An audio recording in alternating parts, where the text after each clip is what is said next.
Job now responds to Bildad. He does not deny God's justice. He questions how a suffering human can even speak before such a God. This chapter moves the discussion from guilt to distance, okay? Job begins by conceding the obvious. Indeed, I know that this is true, but how can mere mortals prove their innocence before God? Job agrees. God is wise. God is powerful. No one can contend with him and win. Job is not challenging God's authority. He's overwhelmed by it, okay? Job describes God's cosmic power. He moves mountains, shakes the earth, commands the sun, seals off the stars, okay? Walks on the heights of the sea. This is worship language, but trembling worship.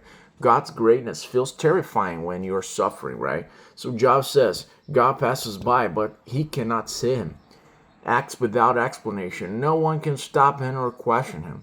The issue is not justice, it's access. Suffering feels worse when God feels silent, okay? And here's Job's painful logic.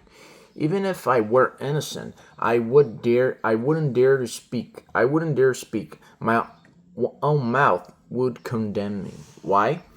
Because God is too great. The courtroom is unequal. The gap is unbridgeable. Job fears being misunderstood, even if he tells the truth, right? So then Job returns to despair.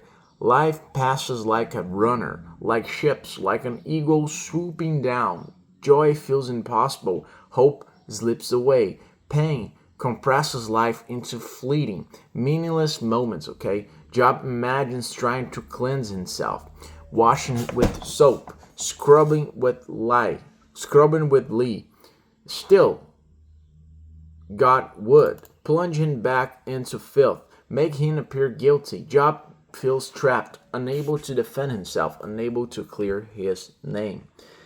This is the theological heart of the chapter, okay? Let me explain it to you. Job says, He is not a mere mortal like me that I might answer him.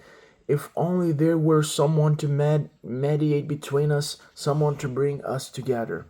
Job longs for a mediator, an arbiter, someone who can lay a hand on both God and man. Job does not reject God. He longs for connection. This cry will echo forward through Scripture, okay? What are the key lessons? First lesson is agreeing God is just doesn't solve the pain. God's power can feel overwhelming suffering. Third lesson, silence from God deepens anguish. Fourth lesson, self-justification feels impossible before God. Fifth lesson, humanity longs for a mediator. Sixth lesson, Job asks questions later Scripture will answer, okay? So, in hindsight and in summary, this chapter, Job's response Bildad by affirming God's justice and unmatched power, yet expressing deep despair over his inability to approach or reason with God. He describes God's overwhelming control over creation and admits that even innocence feels futile before such greatness. Job feels unheard, misunderstood, and trapped. The chapter culminates in Job's profound longing for a mediator, someone who could bridge the gap between a holy God and a suffering human. This cry becomes one of the most important theological threats in the Bible.